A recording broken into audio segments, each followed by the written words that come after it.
Well, hello, this is Mike Lodge. I am the business advisor. So it's the day after Labor Day. I hope each and every single one of you had a good day off. I tell you what I did. What did I do? It was so memorable. No, I tell you what I did is I just kind of relaxed and did my thing at home. I had a mediation in the morning, so I did that. And then I turned on my television, and I had up until, I think I watched it until like 10 o'clock last night. I was watching Yellowstone. Now, I don't know if you watched that show or not, but it is about this farmer, cattle rancher in Montana. And it's a whole bunch of stuff that's going on.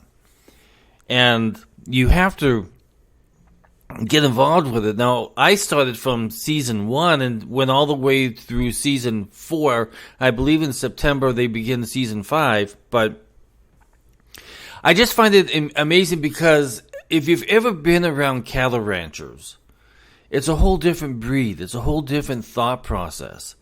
It's those individuals who get up early in the morning and round up the cattle and get them going and put them up into pasture and get them going into... it's just a really tough life. It's part of farming. It's a different mindset. And they're very independent, and they're very true to the nature of the lands, and making sure that there's no developments coming in and trying to get onto their lands. And then you've got the Indian tribes that are it is a whole story. And basically it's a good American story to kind of tell what farmers are having to fight against. And we're seeing it day after day with the U.S. government trying to tell farmers, no, you can't do this, you can't do that, you got to reduce your herds, you got to do all this kind of stuff. The problem when government gets involved, they do a lot of hindrance to you and me, because that means the less amount of animals, the less amount of produce that is being produced, that means that you and I have to suffer. That means the prices go up because there's less quantity, and the farmers suffer. Because government gets involved, and that's when we get into trouble. We are going to have a food shortage. It's coming. It's here already. If you look at what's happening in Europe, they are really having a tough time. And if you look at their fuel costs and everything else, that they're having to fight against Russia, because Russia is now using their pipelines as a maneuvering point. Okay, fine. If you're going to go with Ukraine, we're going to start shutting off your pipeline. That's what they've done. They've shut down their pipeline until they stop supporting Ukraine. So we have all this stuff going on, and it is crazy. Well, that affects us also, because we have a crazy government here who is involved in so many different aspects of our farming. We have this one Amish farmer who is being attacked at the moment by government because they don't feel that he's growing his crops and everything. Now, he's been doing this for a long time. His family has been doing it for a long time. He feeds about 4,000 people within his Amish community, and yet the government wants to come in and say, no, you have to do it our way. And it becomes this disgraceful showing of how government, once they get a badge or once they get authority, they come in and get you. They don't care if you're right. They don't care if you're doing a good job at what you do. They don't care. They just come in and they start pushing you around. And then that leads to less food for more people. And people begin to suffer because the prices of that farm goods go up because there's less quantity. Remember, when things get out of control and there's less food being produced, that means there's less food there, so they can charge more for it. Because now they got to make up for everything that they've lost, what they could have grown.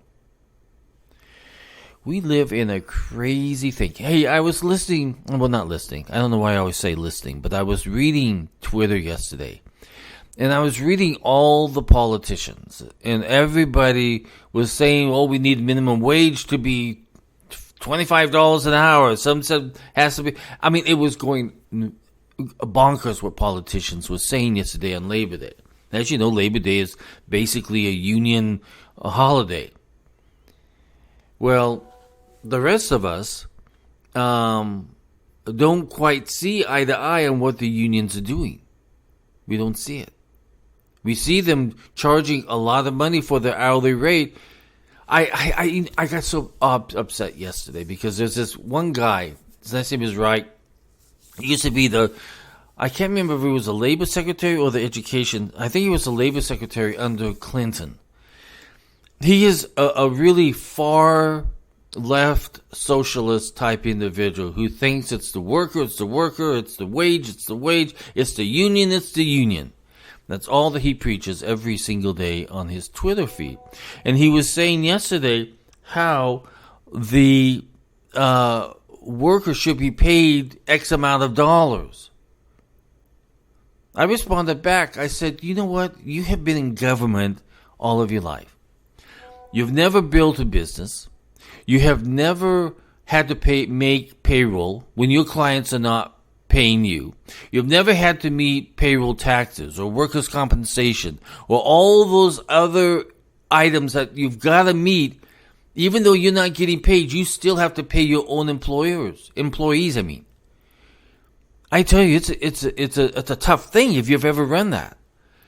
And sometimes you don't have the cash flow there to be able to boost people's wages, because if you're not getting paid, and this is what we're seeing more and more, is that instead of being paid upon receipt of an invoice, it goes 30 days, 60 days, 90 days, 120 days, and sometimes even older than that. So if you're not getting paid on time, but you still have to make your payroll, and if you're going to raise those payroll amounts, it just gets dirtier.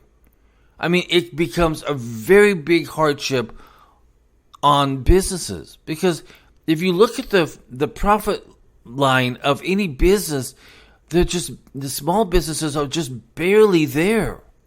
They're hardly even bringing in enough money sometimes to meet the obligations that they have to face month after month after month in expenses. In wages, as I've told you before, and I've given this lecture so many times, wages is the number one expense. It's the biggest expense on any profit and loss statement of a company or a business. It's one of those situations that we have to watch very carefully as small business people. But you have all of these politicians saying, we need to do this, we need to pay this, but you don't look at the business side of it and what we have to go through. You never do. So politicians, I tell you, once they get involved in all of this pay and everything else, they get so politically charge that they forget about, okay, what happens to that business? What happens to that small business? Can that community where they lived in support a $25 wage? Maybe not. So you have to look at the whole picture, not just what these politicians want to tell you of what you should be doing, because they don't know. They've never run anything. The majority in Congress have never run anything, but yet they feel as though that they should be telling you what you should do. California just came out with this wage board that's going to tell franchisees and small restaurants what they're going to charge per hour.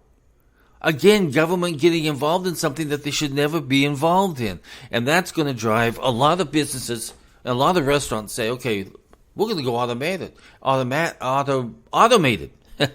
We are going to go automated. We're going to get the electronic bun turner, and we're going to get the kiosk out in front, and we're going to reduce the amount of employees that we have employed, because now you're going to tell us what I should be paying my employees. You see all this happening, and you hear all this stuff, and you watch Twitter. Sometimes I watch Twitter with amazement at what people are saying. I tell you what's really amazing to me right now. By the way, this podcast today is kind of me just rambling. So today's a Ramble Tuesday, I guess, what we'll call it. But yesterday, as I was going through Twitter, and I saw all these attorneys out there, and they're like these backseat drivers, and they're commenting on the Trump and the DOJ and the FBI, and they're making all of these legal cases, but none of these people have seen the documents, the recordings. They've never seen any of the evidence. They've never seen anything, but yet they feel as though they can make a judgment call. I think I would probably stay away from that attorney, because if he's going to make a call just like that without listening or seeing or observing what's going on within the case itself and the arguments back and forth, why? Why? And especially if you're biased towards Trump, or if you're biased towards the DOJ, or you just want to destroy Trump, your legal opinion is biased. And all these people go on and on and on. Finally, I called them out and I said, you're just doing backseat driver legal mumbo jumbo.